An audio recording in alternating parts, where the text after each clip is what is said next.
여러 가지 이야기들이 나오고 있어요. 이재명 흑백만 있나 회색도 있다. 보수의 자리도 민주당 몫이다. 라고 하니까 그 한겨레 쪽에서도 반발을 하고 정치인들 중에서는 임종석 전 비서실장이죠. 설익은 주장은 분란만 중도 보수 직격이라는 그런 기사가 나와 있고 중도 보수 정당 아니다. 그리고 민주당의 민주연구원이 있죠. 민주연구원 싱크탱크. 그렇죠. 싱크탱크도 민주당의 정체성을 중도 진보라고 잡았다라는 한겨레 그 기사가 한 몇 시간 전에 나왔더라고요. 그래서 이제 한겨레는 이걸 굉장히 좀 위협적으로 받아들이고 있는 것 같은 느낌. 그러니까 한겨레는 진보 신문의 대표적인 진보 신문이니까 상당히 그렇게 위협적으로 받아들이고 있고 그거는 저는 당연하다라고 봅니다. 한겨레는 진보니까. 한겨레는 진보니까 민주당이 중도 보수다. 우리는 보수다라고 하면 야, 너희들 그럼 집권하면 그러면 노동자들 생각 안 할 거야? 뭐 이렇게 이제 질문을 하고 있는 것 같고요. 예. 그런 우려를 표하는 민주당 내 정치인들이 있고 반대로 국민의힘 의원들은 야 저거 가짜야. 저거 쇼다 이렇게 쇼야. 쇼. 권성동 씨나 이런 분들, 권성동 의원이나 이런 사람들은 쇼야 이렇게 이야기를 하고 있고요. 반대로 이 박용진 전 의원 같은 경우는 이재명 회동을 한 것 같은데요. 오늘 내란 추종 세력 재집권 저지하고 힘 합치자라고 하면서 중도 보수랄지 보수 요 논란으로 빠져들어가지를 않고 그냥 힘 합치자 뭐 요것만 일단 속보로 나왔습니다. 그리고 참고로 김부겸 전 총리도 상당히 좀 비판적인 의견을 냈습니다. 이 중도 보수 스탠스에 대해서 굉장히 좀 원칙이 없다라는 식으로 그러니까 뭐 대표 혼자 뭐 맘대로 다 할 수 있냐 뭐 이런 식의 좀 비판을 하고 있는데 저는 임종석 실장에게는 제가 뭐 콕 집어서 좀 죄송하지만은 한번 물어보고 싶어요. 임종석 실장은 보수입니까 진보입니까? 전 묻고 싶어요. 도대체 본인의 정체성은 뭐예요? 뭐 그냥 진보입니까? 진보 같은 느낌? 뭐 옛날에 학생운동 했으니까 과거 진보 느낌을 지금도 우리가 느껴줘야 됩니까? 뭐예요 지금 도대체? 저는 임종석 실장 그냥 걸어온 길을 볼게요. 학생운동 했습니다. 매우 진보적이고 그때는 뭐 독재 체제를 바꾸니까 완전 진보죠. 그 성공했죠. 그러고 나서 DJ부터 지금 집권을 이제 이번에 집권하면 4번째 되는 정당에 와 있어요. 그럼 그동안에 임종석 실장은 끊임없이 자기 진화 노력을 했습니까? 시대가 바뀌면서 본인도 변화했어요? 그럼 진보죠. 근데 저는 제가 볼 때 임종석 실장은요, 배지 달고 아주 촉망받는 스타, 의원, 그 다음에 서울시 정무부 시장도 했죠? 그리고 문재인 정부 초대 비서실장, 그 권력 다 누려봤죠? 그러고서 이번에 뭐 하겠다 해서 안 되니까 지금 뭐 민주당 안에서 공간 찾으려고 좀 이러고 있는 게 현 시점인데, 지금 민주당이 중도보수가 아니라 화를 많이 냅니다? 왜 당대표 혼자 이러냐고? 그러면 진보의 가치를 지키겠다. 뭔데 그게? 뭐예요? 말할 수 있어요? 설명할 수 있어요?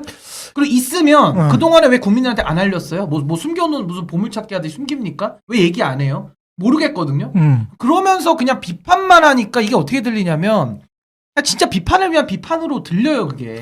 여기에서 이제 막 그 정치인들이나 언론이 막 헛갈리게 하는데 여기에서 이제 가르마를 제가 타드릴게요. 일단은 정치적으로 보수냐 진보냐를 따져야 되고요. 경제적인 아젠다에서 진보냐 보수냐를 따져야 되는데 그게 우리나라는 묘하게 좀 많이 달라.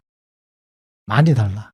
정치적으로 진보냐 보수냐를 따졌을 때는 사실은 남북관계에 대립이 있기 때문에 한국은 남북관계만 놓고 보면 민주당은 싸그리 다 진보예요.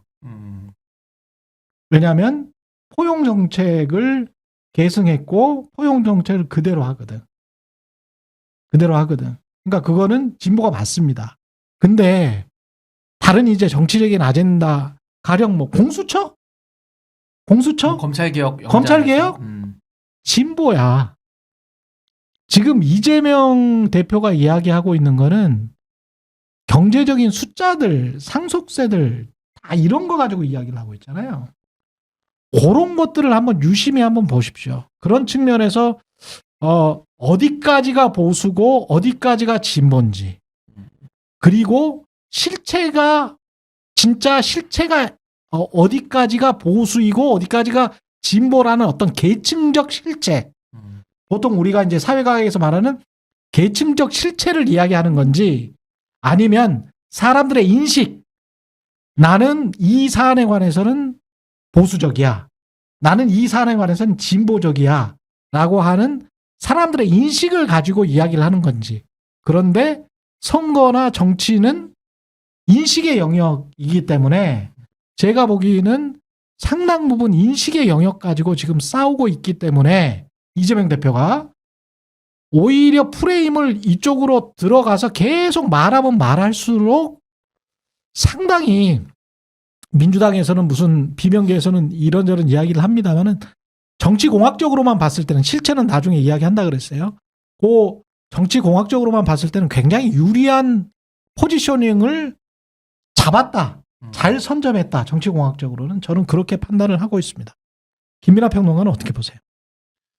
한 3주째 얘기하는 것 같은데, 예. 좌클릭 우클릭 그 얘기할 때부터 하는 얘기 같은데, 주류적인 거 하겠다는 거예요. 주류적인 프레임으로 가겠다는 거예요. 예. 무슨 얘기냐면은, 보통 한국 사회에서 진보적인 뭔가를 주장하고 얘기하면은, 예. 그건 보통 비주류적인 겁니다. 비주류적인 것으로 포지셔닝이 됩니다. 그렇죠. 그리고 보수적인 뭔가를 얘기하면은 주류적인 것으로 포지셔닝이 됩니다. 그렇게 되게 돼 있어요. 그렇잖아요. 이제 그런 건데, 그래서 늘 지금의 민주당이 역사적으로 보면 정권을 잡았을 때는 주류적인 정책을 펴잖아요. 그렇죠. 정권을 잡았는데 비주류적인 정책을 한 거 사실은 문재인 정권의 소득주도 성장 정도예요, 사실은.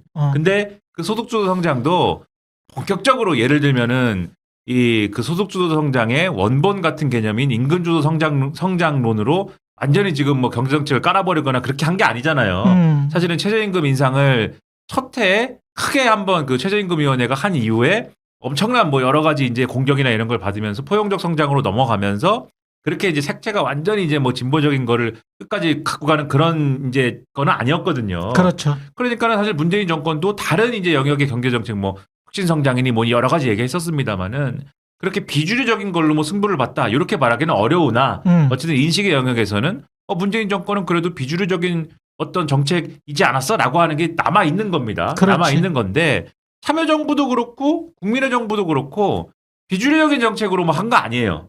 그러니까는 집권했을 때는 주류 정책으로 승부를 봤습니다. 그 예를 들면은 그 비전 2030 참여정부 때 비전 2030 이런 거 있잖아요. 네.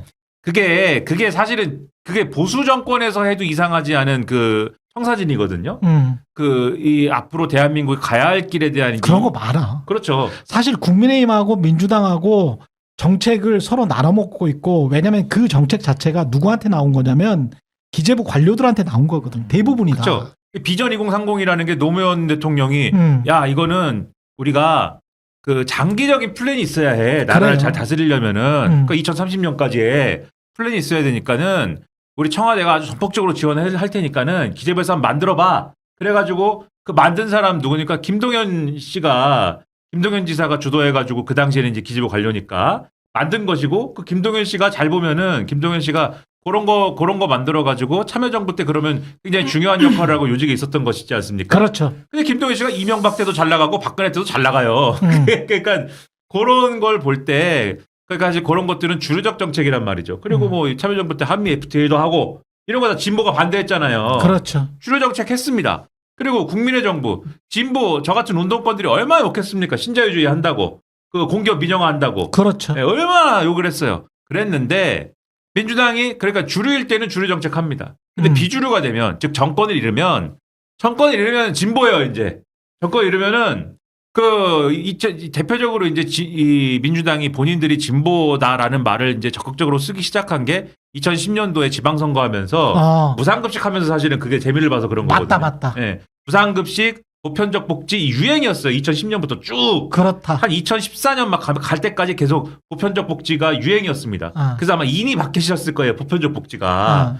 그래 근데 이 국민의 정부 때만 해도 김대중 대통령의 그 경제적 철학이 생산적 복지거든요. 이게 다른 거거든요.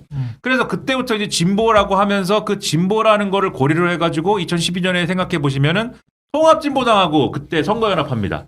그때 통합진보당은 자주 색깔 옷 입고 다니고 보라 색깔 옷 입고 다니고 그때 당시에 이제 민주통합당인가요? 그 당은 이제 노란 색깔 옷 입고 다니고 해가지고 진달래랑 개나리의 연합이다 막 이래가지고 아름답게 포장도 하고 그랬는데 그래서 정권 잃었을 때는 좀 하다가 그렇게 해서 선거 지면은 다시 중도화를 하자고 하다가 또 중도화를 했는데 성과가 안 나면 또 진보로 기울어졌다가 이렇게 많이 했거든요. 그래서 그런 걸 볼 때는 또 진보로 해가지고 넓게 이제 보수적인 반대를 좀 이렇게 넓게 연합을 만들어야 될 때는 비주류 연합을 해요 또. 그래서 말씀드리는 게 뭐냐면은 그 두 가지의 전략을 민주당이 필요할 때 취사 선택을 해온 겁니다. 사실 민주당의 역사는. 예. 그런데 이번 선거는 뭐냐?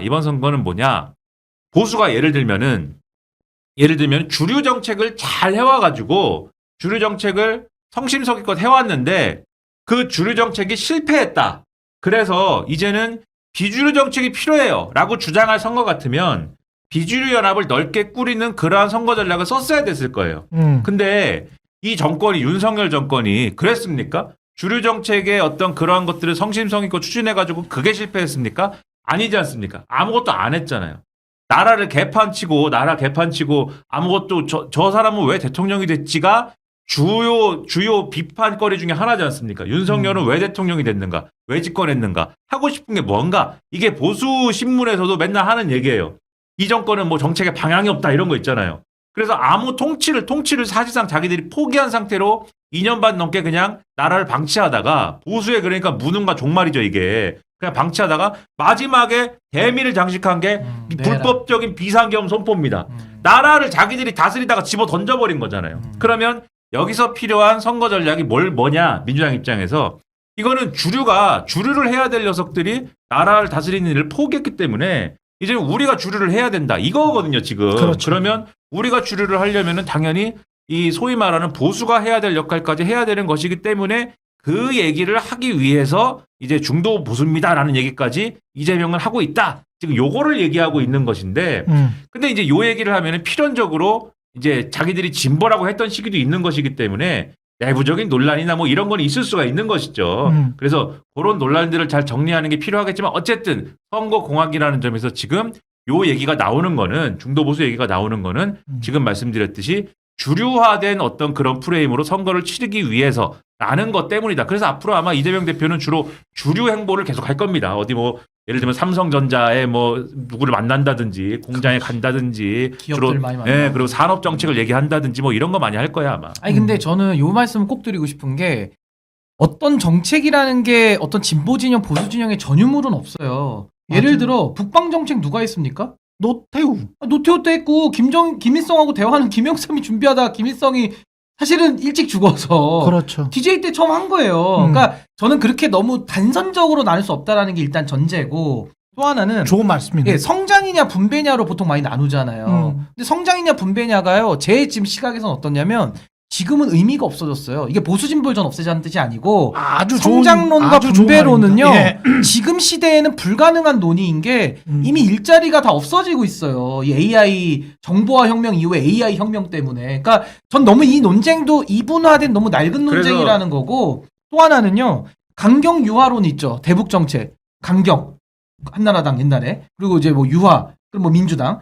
이것도 이제는 의미가 없는 게 아까 제가 뭐 대북 정책론 보수에서 쓴 것도 얘기했지만 지금은요. 이 박세일 교수님이 보수 진영에서 나온 그랬죠. 유명한 분이잖아요. 선진화. 이분이 보수 진보를 다 비판했던 게 뭐냐면 철학이 없다는 뜻이 아니고 보수는 강경론, 진보라고 하는 민주당은 당시에 유화론인데 이거 둘 다 틀렸다. 왜 틀렸냐? 분단을 전제해놓고 분단관리법으로서 각각 나온 거라는 거예요. 근데 이분의 생각은 분단을 이제 관리 방법이 아니라 분단을 뛰어넘는 하나의 비전이 나와야 된다면서 책 두꺼운 거 이만큼 쓰셨거든요. 그랬죠.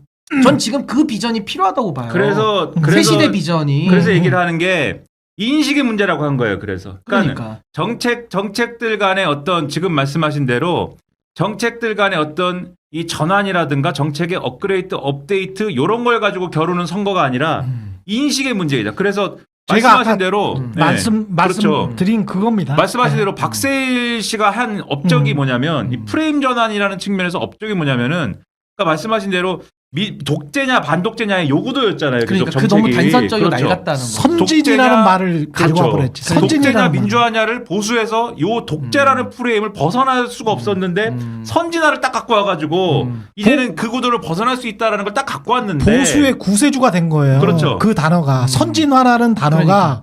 박세일 교수의 그 단어 하나 때문에 보수가 갑자기 1990년대 말 2000년대에 갑자기 광명을 찾은 겁니다. 그렇죠. 그래서 광명을 찾은 거야. 근데 그게 그- 빛을 못 봤어요. 그냥 네. 끝났어. 또 그렇죠. 일찍 돌아가셔가지고 끝나버렸어요. 선진화라는 그 프레임에 맞는 정책 조합과 그 정책 얘기를 쭈루룩 했는데 그거 사실은 그 틀에 맞춰서 보수가 업그레이드되고 보수적인 정책 집단으로서 거듭나고 이렇게 갔으면은 지금 말씀하신 대로 새 시대에 맞는 그렇지. 시비전이 나왔겠죠. 그렇죠. 새로운 비전을 겨루는 그런 쪽으로 이제 가는 정책의 경쟁 구도가 됐을 텐데 그게 아니고 어떤 인식의 영역에서 과거에 이제 뭐 이 정책 조합의 진보 보수의 구도로 계속 퇴행을 했기 때문에 그래가지고 이제 그 비전이 실현은 안 되고 그래서 결국은 인식의 영역에서 비주류와 주류 구도에서의 이 정책들이 머무는 네. 그런 아니 구도가 그래서 된 저는 거죠. 날 같다는 거고 그게 어디까지 전파되냐면 영남과 호남 그리고 뭐 운동권 출신과 고시 출신 계속 이런 식으로 정치가 퇴행되어 왔다라는 걸 전 지금 얘기하고 싶은 거예요. 그럼 앞으로 어디로 가느냐?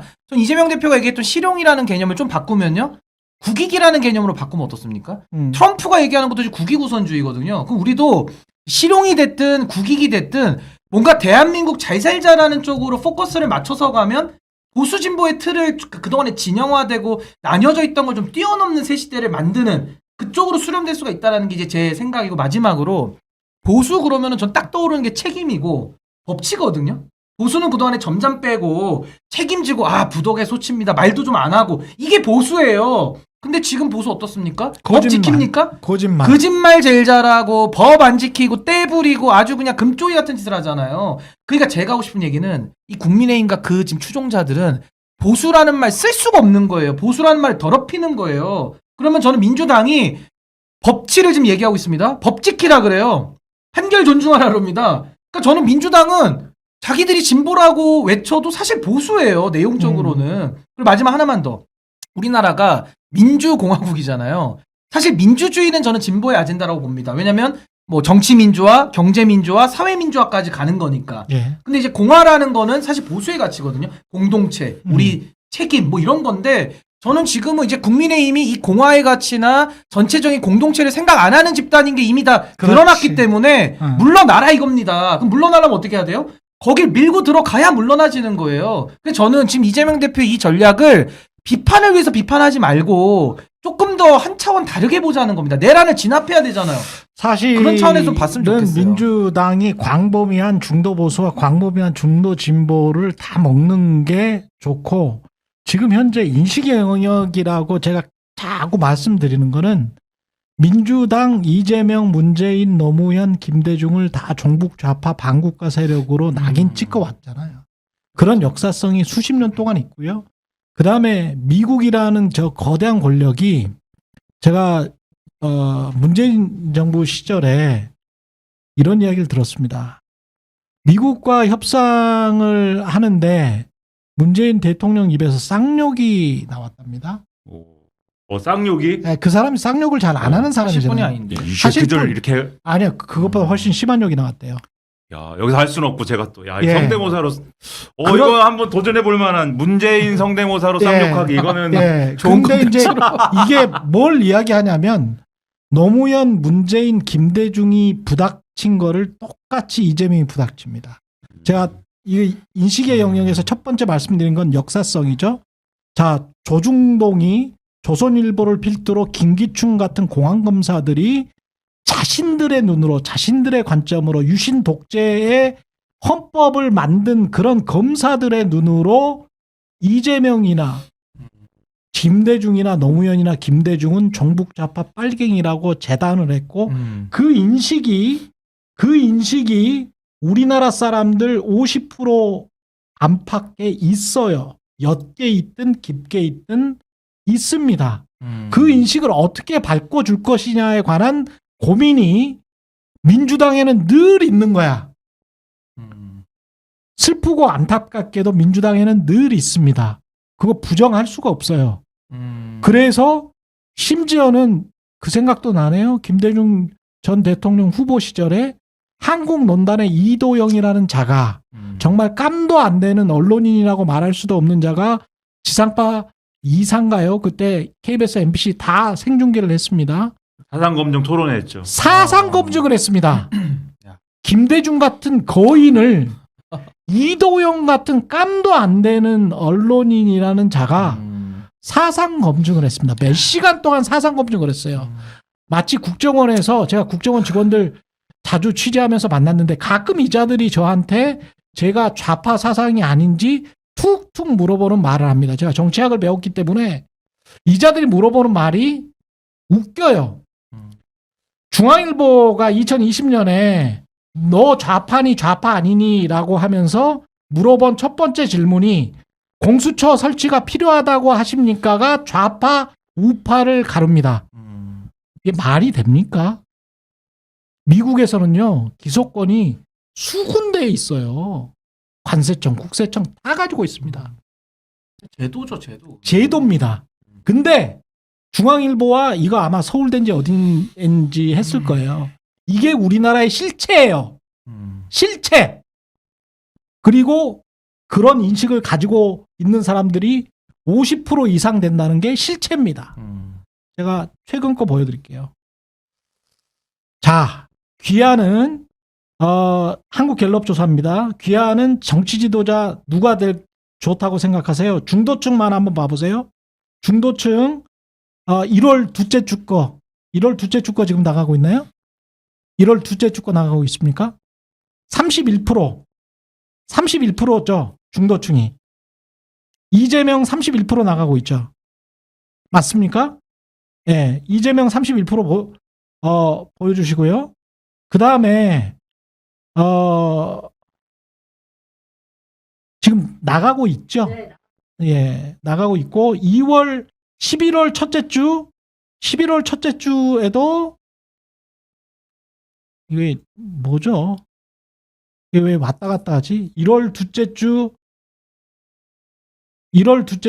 중도층 30%죠. 30%. 11월 첫째 주 30%. 1월 둘째 주 31%. 그리고 이번 주 2월 셋째 주가 34%가 나왔을 거예요.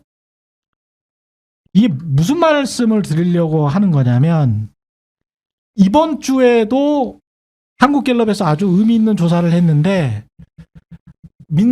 화폐 관련해서는 여기 지금 없습니까? 그 지역화폐 있죠. 지역화폐 관련해서 있어요. 보시면 아시겠지만 탄핵 반대나 탄핵 찬성과 달리 지역화폐는 대부분의 사람들이 반대를 합니다. 꽤 많이 차이가 나는 걸로. 꽤 많이 차이가 나죠. 지역화폐는 거의 다 반대해요. 저 왜 반대합니까? 저 무상복지 처음에 나왔을 때 있잖아요. 무상급식 처음에 나왔을 때 박원순 시장이 그거 했을 때 조중동에서 어마어마하게 때렸거든요. 빨갱이 정책이라고. 그래서 반대가 엄청 높았어요. 근데 해보니까 강남 아줌마들도 편하거든. 무상급식이. 그러니까 나중에 보수적인 서울시장 후보도 무상급식을 차용을 하고 그걸 그대로 했습니다. 그래서 전반적으로 무상급식이 됐어요. 이게 한 15년 만에 실제 정책이 취해서 그게 바뀐 거야. 지역화폐 저것도 있잖아요. 지역화폐에서 25만 원 뭐 주자 저것도 아직까지 저러고 있죠. 기본소득 마찬가지죠. 저게 뭐냐면 우리 PD나 기자들이 이야기를 할 때 대중보다 반발만 앞서라 라는 이야기입니다. 저게. 네가 아무리 영감이 좋고 예술적이고 그래가지고 네 표현을 하고 싶더라도 반발만 앞서야지. 네가 한 발이나 두 발 앞서잖아. 그럼 너는 밟혀. 시청률 1% 나와. 그러면 좋은 작품이 있잖아요. 나중에 30년 후에 야 그때 그 작품 생각해보니까 앞서갔어.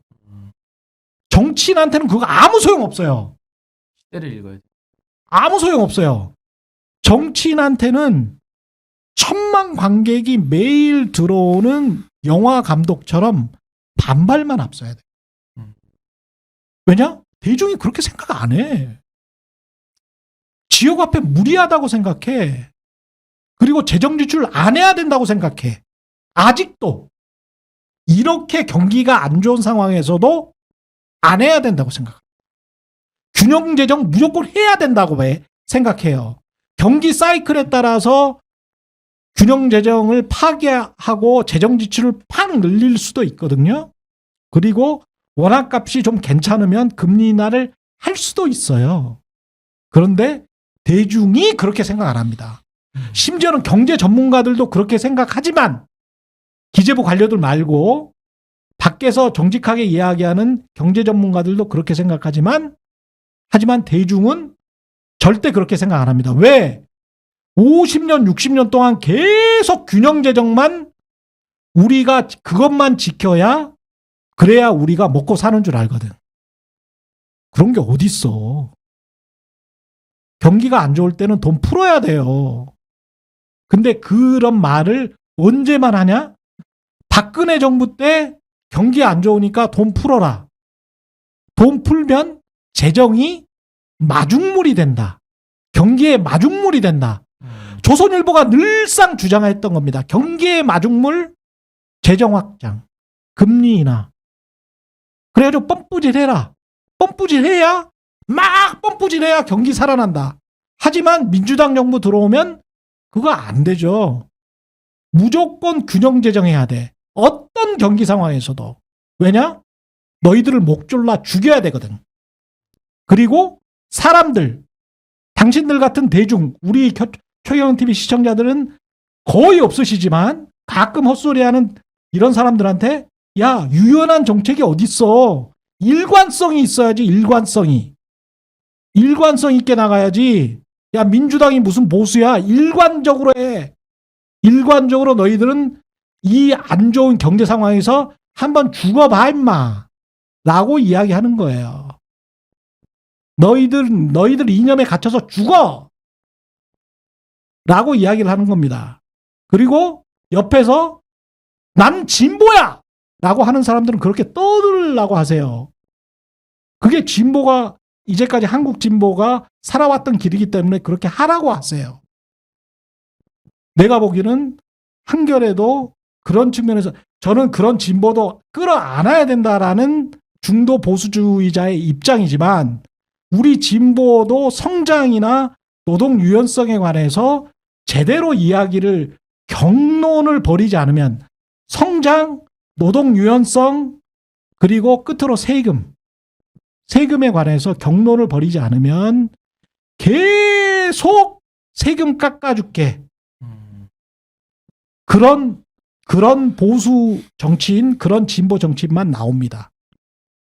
지금 상속세는 일종의 상징물이기 때문에 상징물이기 때문에 저게 경제에 미치는 영향이 별로 없어요. 하지만 실체는 상속세를 저렇게 한 18억 정도까지 일괄 공제를 해버리면 저건 전형적으로 마용성 끌어들이는 정책이거든요.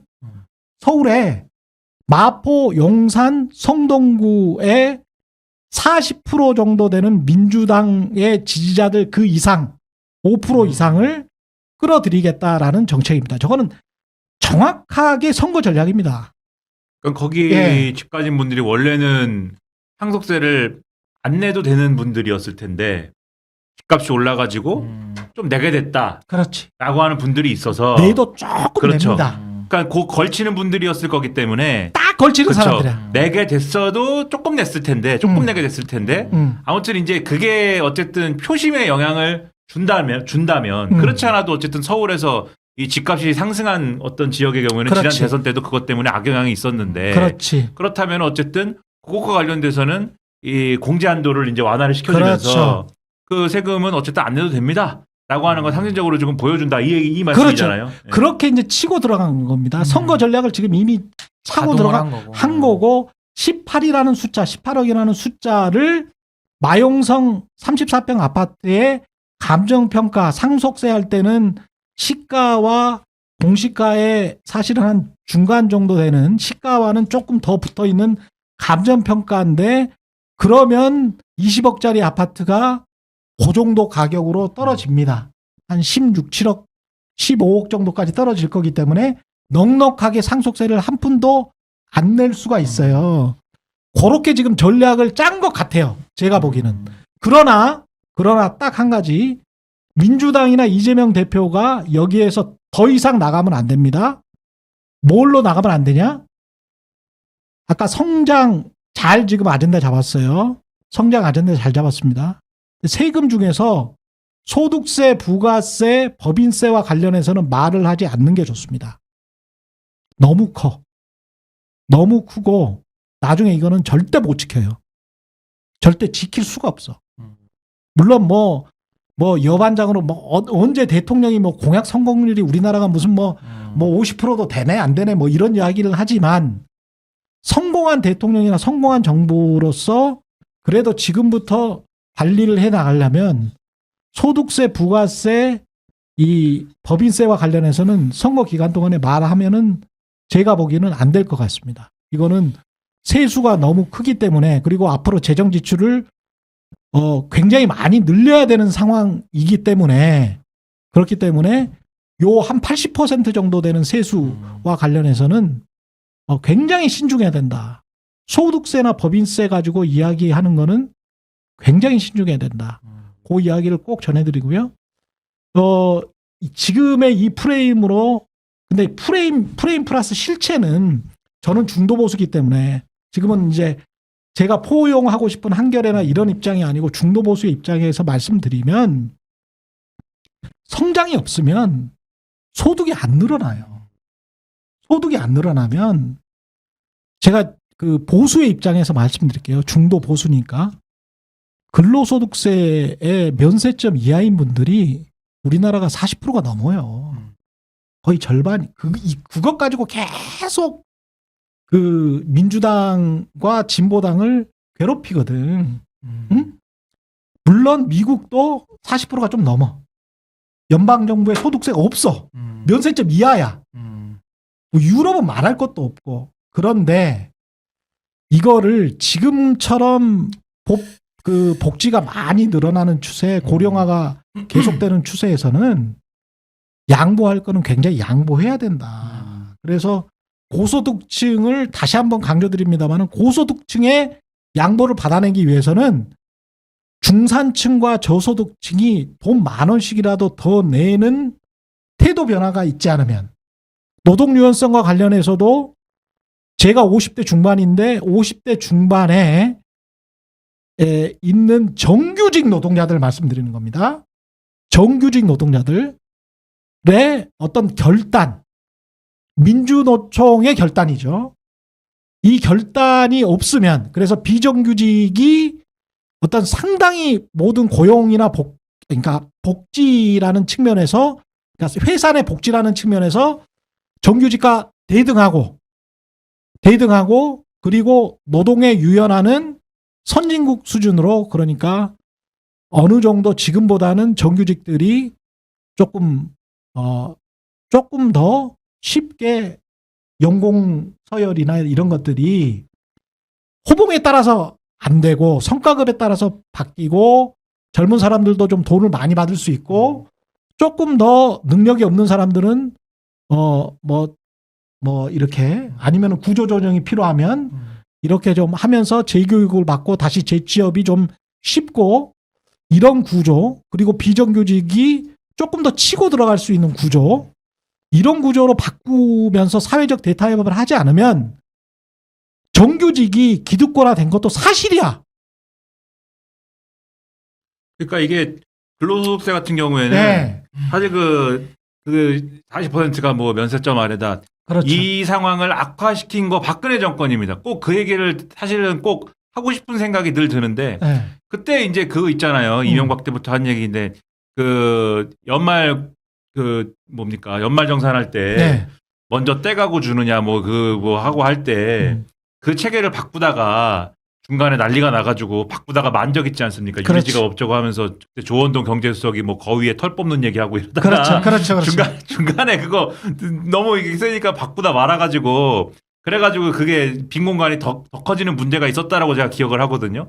그래서 자, 그 원인 제공한 거 박근혜 정권이다라는 거를 한번 기억을 해봐야 된다 이 생각을 잠깐 하고 그 다음에 말씀하신 이제 노동유연성과 이제 포함해가지고 이제 어떻게 사회적 대타협을 해나갈 것이냐의 문제에 있어서 그러니까 진보도 이제 단편적인 얘기만 뭐 하는 국면도 있지만 전체적으로 이제 청사진을 갖고 얘기할 때는 그거 이제는 동의하지 않을 수 없는 부분들이 분명히 있는 거다라는 있어. 생각이 들어요. 그러니까 성장이 옛날만큼 이제 성장이 있어. 계속 이루어지지 않는 부분들이 있기 때문에 그러면은 근데 그 부분에 있어서 어떤 것들이 필요하냐. 근데 전제들이 항상 필요한 거죠. 사회적 신뢰나 이런 것들이 가령 지금 말씀하신 그런 그림을 갖고 와서 결국은 이 노동유연성만 완화하고 유연화하고 나머지는 그럼 안 해주는 거 아니야? 이쪽은 이제 요런 그렇지. 우려가 있는 것이어서 그거는 이제 같이 가야 되긴 그렇죠. 같이 가야 그래서 돼요. 요런 게 잘 되려면은 네. 일단 뭐가 됐든 자기들끼리 설득을 위해서든 아니면 여기 신뢰를 높여주기 위해서든 이 노조 조직률이나 이런 것들이 지금보다는